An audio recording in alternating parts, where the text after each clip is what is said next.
இந்த பிற்படுத்தப்பட்ட சமூகத்தை சார்ந்தவர்கள் பெரியார் காலத்திற்கு முன்னால், புரட்சியாளர் அம்பேத்கர் காலத்திற்கு முன்னால் நீங்கள் சென்று பார்த்தால் நீங்களும் தாழ்த்தப்பட்டவர்கள் தான். பார்ப்பனை சிந்தனையிலிருந்து பார்த்தால், சனாதன சிந்தனையிலிருந்து பார்த்தால் நீங்களும் தாழ்த்தப்பட்டவர்கள் தான். அந்த நிலையை ஒருபடி மாற்றியவர் தந்தை பெரியார் அவர்கள். அவருடைய காலம், வயது, இந்த காலத்தை அவருக்கான அனைத்து மனிதனுக்கான அந்த வாய்ப்பு உருவாக்கான காலம் அமையாத காரணத்தினால்தான் இன்றைக்கு அவருடைய அரசியல், அவருடைய அந்த போராட்டங்களும் அவரோடு நின்று இன்றைக்கு இருக்கக்கூடிய சூழலில் விட்டுப்போன அரசியலை இந்த மக்கள் மத்தியில் சொல்லக்கூடிய வாய்ப்பாக திராவிட கழகம் இயங்கிக் கொண்டிருக்கிறது. பிற்படுத்தப்பட்ட சமூகத்தை சார்ந்தவர்கள் தன்னைக்கு நீங்கள் 100 ஆண்டுகளுக்கு முன்னால் போய் சென்று பார்த்தால் நீங்கள் தாழ்த்தப்பட்ட சமூகத்தை சார்ந்தவர்களை உங்களுக்கு கீழ்சாதியாக நினைக்க மாட்டீர்கள். உங்களுக்குள்ளேயே உங்கள் மனதளவில் நினைத்து பார்த்தால் உங்களுக்குள்ளே அந்த படிகள் இருக்கத்தான் செய்கிறது. அதை முற்றும் மாற்றியவர் தந்தை பெரியார் அவர்கள். ஆனால் அவர்கள்தான் பெரியார் இன்றைக்கு ஒழிக என்று பேசுகிறீர்கள். அவர்கள்தான் பெரியாருடைய சிந்தனை இந்த மண்ணில் வேண்டாம் என்று சொல்கிறீர்கள். கடவுள் மறுப்பு கொள்கையை ஏற்க மறுக்கிறீர்கள். அவர் பேசிய பேச்சுகளை எதிர்த்து பேசுகிறீர்கள். அவருடைய வாழ்க்கையை தவறாக சொல்லுகிறீர்கள். அது தயவு செய்து அது பேராபத்தை கொண்டு போய் முடியும். புரட்சியாளர் அம்பேத்கர், தந்தை பெரியார் அவருடைய அரசியலை இந்த மண்ணில் நிலைநிறுத்தாமல் போனால் மீண்டும் சனாதன சிந்தனை இங்கே மேலோங்கி இன்றைக்கு சேரி ஊர் என்கிற நிலை இருக்கிறது மாற்றி அக்ரஹாரம் ஊர் தெரு சேரி தெரு நிலைக்கு வந்துவிடும். இன்றைக்கு ஒவ்வொரு கிராம அக்ரஹாரங்கள் இல்லை. அது இல்லாத காரணம் தந்தை பெரியார், புரட்சியாளர் அம்பேத்கர். அப்படி இருந்திருந்தால் நீங்களும் அவர்களால் தள்ளி வைக்கப்பட்ட ஒரு தாழ்த்தப்பட்ட சமூகத்தை சார்ந்தவர்கள் தான்.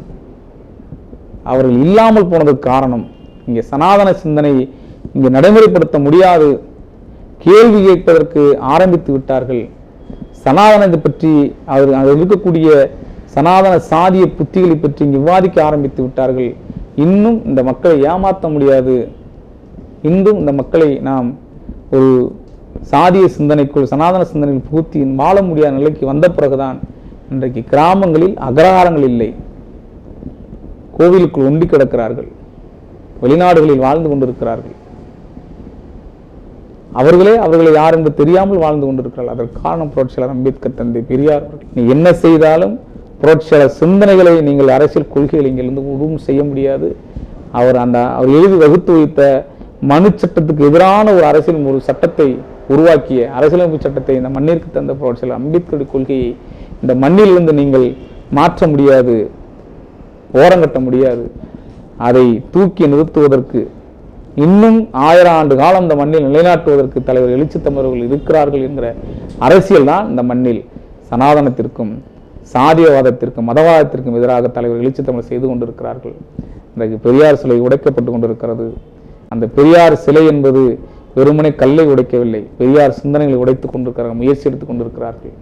பெரியார் சிலை உடைப்பு என்பது வெறுமனே சிலையும் கல்லையும் உடைக்கவில்லை, பெரியார் இந்த மண்ணில் வகுத்து வைத்த பேசிய அந்த சிந்தனைகளை உடைப்பதற்கான முயற்சி எடுக்கிறார்கள், உடைத்துக் கொண்டிருக்கிறார். ஆனால் எந்த காலத்திலும் எந்த நாளிலும் புரட்சியாளர் அம்பேத்கர், கௌதம புத்தர், புரட்சியாளர் அம்பேத்கர் தந்தை பெரியார் கொள்கைகளை இந்த மண்ணில் இருந்து மாற்றுவதற்கோ நீர்த்து போக வைப்பதற்கோ எந்த காலமும் உருவாக்குவதற்கான வாய்ப்பை விடுதலை சேர்த்து கொடுக்க மாட்டோம் என்கிற தகவல் தான் தலைவர் எழுச்சி தமிழ் அரசியல்.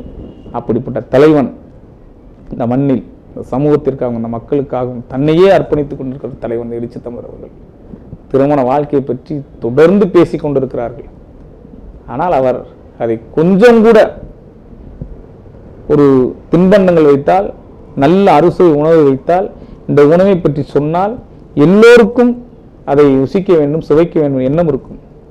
இது மனிதனுடைய இயல்பு. ஆனால் தலைவர்களிடம் இந்த திருமணத்தை பற்றி பேசிக்கொண்டே இருக்கிறார்கள். நாங்களும் சொல்லிக்கொண்டே இருந்தோம், விடுதலை சிறுத்தைகளும் ஒரு காலத்தில் அதை அறிவுறுத்திக் கொண்டே இருந்தோம், பேசிக்கொண்டே இருந்தோம். ஆனால் கொஞ்சம் கூட அதை பற்றி சிந்திக்காத மனிதன் தலைவர் எழுச்சி தமிழர் அவர்கள். குடும்ப வாழ்க்கை என்ற எல்லோருக்கும் தெரியும். எவ்வளவு ஒரு பிரச்சனையாக இருந்தாலும் சரி, குடும்பத்தோடு வந்து பேசினால், தன் பெண்டு பிள்ளைகளை பார்த்தால் அவருடைய அந்த மன உளைச்சல் என்பது மாறும். பெரிய அருமருந்தான ஒரு ஒரு ஒரு சிறப்பு தான் குடும்பம். அதுவெல்லாம் எனக்கு குடும்பம் இயக்கம்தான், பிள்ளைகள் இங்கே இருக்கக்கூடிய விடுதலை சிறுத்தைகள் தான், இந்த இயக்க கொள்கை கோட்பாடுகள் தான் கொடிதான் எங்கள் தலைவர் அவர்கள் அவருடைய அந்த அரசியல் பார்வை. இதை விட நாங்கள் எதை சொல்லுவது, என்ன சொல்லுவது? தலைவர் வாழ்வாங்கு வாழ வேண்டும், இன்னும் பல நூற்றாண்டு காலம் வாழ வேண்டும். அவருடைய ஆயுள், அவருடைய காலம் இன்னும் இப்பொழுதுதான் புரட்சியாளர் அம்பேத்கர் காலத்தை போல சனாதன சங்கிகள் ரொம்பவும் துளிவிட்டு அவருடைய எந்த விதமான அடக்குமுறையும் எந்தவுடைய ஒடுக்குதலும் இல்லாமல் வளர்ந்து கொண்டிருக்கிறார்கள். இந்த காலத்தில் தலைவர் எழுச்சி தமிழர் அவர்கள் உடல்நலத்தோடு நின்று அவர்களை எதிர்கொள்வதற்கு எங்களை போன்ற தலித் இளைஞர்கள் இந்த மண்ணில் தலைநிமிர்ந்து நிற்பதற்கு, விடுதலை சிறுத்தைகள் தலைநிமிர்ந்து நிற்பதற்கு, புரட்சியாளர் அம்பேத்கர் கொள்கை இந்த மண்ணில் நிலைத்து நிற்பதற்கு, தந்தை பெரியார் கொள்கை இந்த மண்ணில் நிலைத்து நிற்பதற்கு அண்ணன் எழுச்சி தமிழர்கள் வாழ்வாங்கு வாழ வேண்டும்.